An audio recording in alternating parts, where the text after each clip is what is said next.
Welcome back to my channel. ನಾನಿವತ್ತು ತೋರಿಸ್ತಾ ಇರೋಂಥ ರೆಸಿಪಿ ಬಂದು ಹುರುಳಿಕಾಳಿನ ವಡೆ.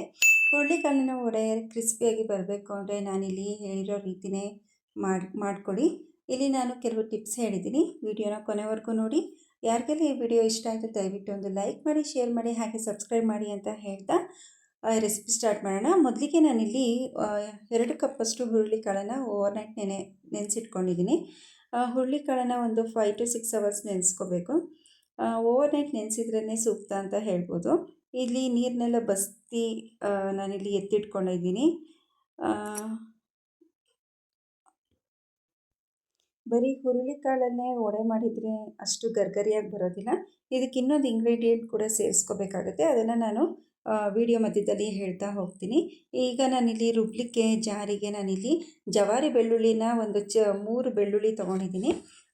ಸಣ್ಣ ಸಣ್ಣ ಬೆಳ್ಳುಳ್ಳಿನ ತೊಗೊಂಡಿದ್ದೀನಿ. ನಾಟಿ ಬೆಳ್ಳುಳ್ಳಿ ಒಂದು 3 ತೊಗೊಂಡಿದ್ದೀನಿ. ಹಾಗೆಯೇ 2 ಇಂಚಷ್ಟು ನಾನಿಲ್ಲಿ ಶುಂಠಿನೂ ಕೂಡ ಆ್ಯಡ್ ಮಾಡ್ಕೊಳ್ತಾ ಇದ್ದೀನಿ. ನಂತರ ನಾನಿಲ್ಲಿ ಒಂದು 5 ರಿಂದ 6 ಹಸಿಮೆಣಸಿನಕಾಯಿ ಕೂಡ ನಾನಿಲ್ಲಿ ತೊಗೊಳ್ತಾ ಇದ್ದೀನಿ.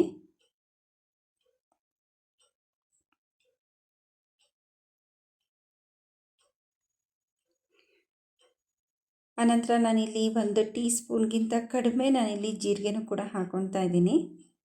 1 ಟೀ ಸ್ಪೂನ್ಗಿಂತ ಕಡಿಮೆ ಹಾಕ್ಕೊಡಿ. ಜೀರಿಗೆ ಜಾಸ್ತಿ ಆಗಿಬಿಟ್ರೆ ಜೀರಿಗೆ ಸ್ಮೆಲ್ಲೇ ಬಂದುಬಿಡುತ್ತೆ. ಹಾಗಾಗಿ 1 ಟೀ ಸ್ಪೂನ್ಗಿಂತ ಅದರಲ್ಲಿ ಸ್ವಲ್ಪ 1/4 ಟೀ ಸ್ಪೂನ್ನ ನೀವು ಹಾಕ್ಕೊಡಿ. ಇಷ್ಟು ಸಾಕು. ಇಷ್ಟು ನಾನು ಸ್ವಲ್ಪನೇ ಹಾಕ್ಕೊಂಡಿದ್ದೀನಿ. ಅದಾದ ನಂತರ ಇಷ್ಟು ಮಸಾಲೆನೂ ಕೂಡ ರುಬ್ಕೋಬೇಕಲ್ವ. ಹಾಗಾಗಿ ನಾನಿಲ್ಲಿ ಸ್ವಲ್ಪ ಹುರುಳಿಕಾಳನ್ನು ಆ್ಯಡ್ ಮಾಡ್ಕೊಂಡಿದ್ದೀನಿ.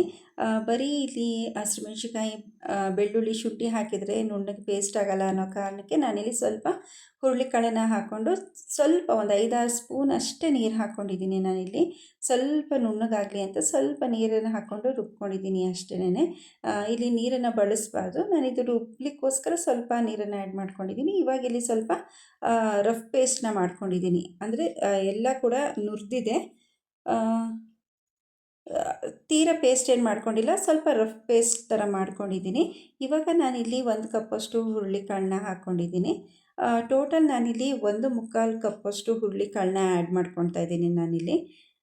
ನಿಮಗೆ ಮನೇಲಿರೋರಿಗೆ ಎಷ್ಟು ಕ್ವಾಂಟಿಟಿ ಬೇಕೋ ಅಷ್ಟು ಕ್ವಾಂಟಿಟಿ ನೋಡ್ಕೊಂಡು ಆ್ಯಡ್ ಮಾಡ್ಕೊಳ್ಳಿ. ನಾನಿಲ್ಲಿ 1/4 ಕಪ್ಪಷ್ಟು ನಾನಿಲ್ಲಿ ಹುರುಳಿಕಾಳನ್ನು ಹಾಕ್ಕೊಂಡು ಸ್ವಲ್ಪ ತರ್ತರಿಯಾಗಿ ರುಬ್ಕೊಳ್ತಾ ಇದ್ದೀನಿ. ತುಂಬ ಪೇಸ್ಟ್ ಮಾಡ್ಕೊಬೇಡಿ, ರಫ್ ಪೇಸ್ಟ್ ಮಾಡ್ಕೊಳ್ಳಿ. ಸ್ವಲ್ಪ ತರ್ತರಿಯಾಗಿ ಕಾಳುಗಳೆಲ್ಲ ಒಂದು 5-6 ಭಾಗ ಆದರೆ ಸಾಕು, ಒಂದು ಸ್ವಲ್ಪ ಪೇಸ್ಟ್ ಆದರೆ ಸಾಕು.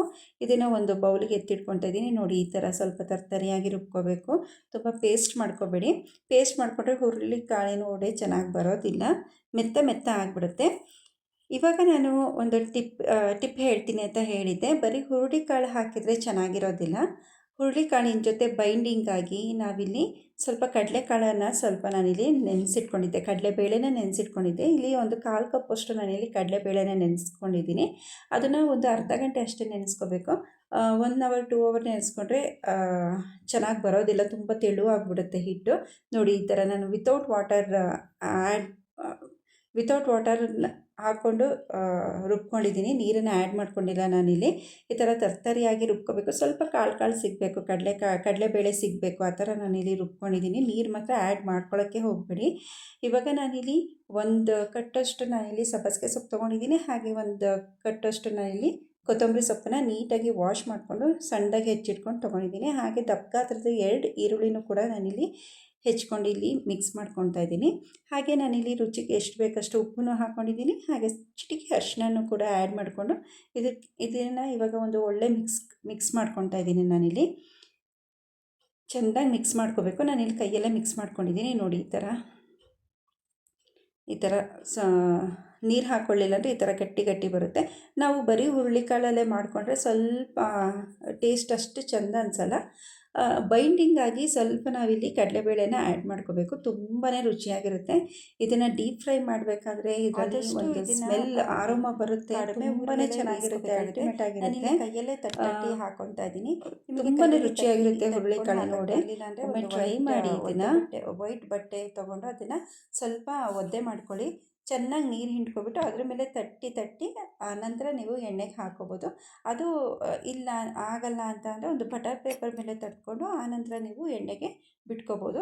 ಆದಷ್ಟು ಸಣ್ಣ ಉರಿಯಲ್ಲೇ ಬೇಯಿಸ್ಕೊಂಡ್ರೆ ತುಂಬಾ ಚೆನ್ನಾಗಿ ಕ್ರಿಸ್ಪಿಯಾಗಿ ಬರುತ್ತೆ. ಇಲ್ಲಾಂದರೆ ಸ್ವಲ್ಪ ಸಾಫ್ಟ್ ಅನಿಸ್ಬಿಡುತ್ತೆ ಹೈ ಫ್ಲೇಮಲ್ಲಿ ಬೇಯಿಸಿದರೆ. ಲೋ ಫ್ಲೇಮಲ್ಲೇ ಮೀಡಿಯಮ್ ಫ್ಲೇಮಲ್ಲೇ ನೀವು ಬೇಯಿಸ್ಕೊಳ್ಳಿ. ಒಂಥರ ಕಟುಮ್ ಅನ್ನತ್ತೆ, ಅಷ್ಟು ಚೆನ್ನಾಗಿರುತ್ತೆ. ಮೇಲೆ ಒಳಗಡೆ ಸಾಫ್ಟ್ ಇರುತ್ತೆ, ಮೇಲೆ ಕ್ರಿಸ್ಪಿಯಾಗಿರುತ್ತೆ. ತುಂಬಾ ಚೆನ್ನಾಗಿರುತ್ತೆ ವಡೆ ಇದು. ಗೆಸ್ಟ್ ಗೆಸ್ಟ್ ಯಾರು ಬರ್ತಾ ಇದ್ದಾರೆ ಅಂತ ಗೊತ್ತಾದರೆ ಹಿಂದಿನ ದಿನವೇ ಹುರುಳಿಕಾಳು ನೆನೆಸಿಟ್ಕೊಬಿಟ್ರೆ ಬೆಸ್ಟ್ ಇದು. ಒಂಥರ ತುಂಬಾ ಚೆನ್ನಾಗಿರುತ್ತೆ ಇದು ರೆಸಿಪಿ. ಒಮ್ಮೆ ಟ್ರೈ ಮಾಡಿ. ಯಾರಿಗೆಲ್ಲ ಈ ವಿಡಿಯೋ ಇಷ್ಟ ಆಯಿತು ದಯವಿಟ್ಟು ಒಂದು ಲೈಕ್ ಮಾಡಿ, ಶೇರ್ ಮಾಡಿ, ಹಾಗೆ ಸಬ್ಸ್ಕ್ರೈಬ್ ಮಾಡಿ. Thank you for watching.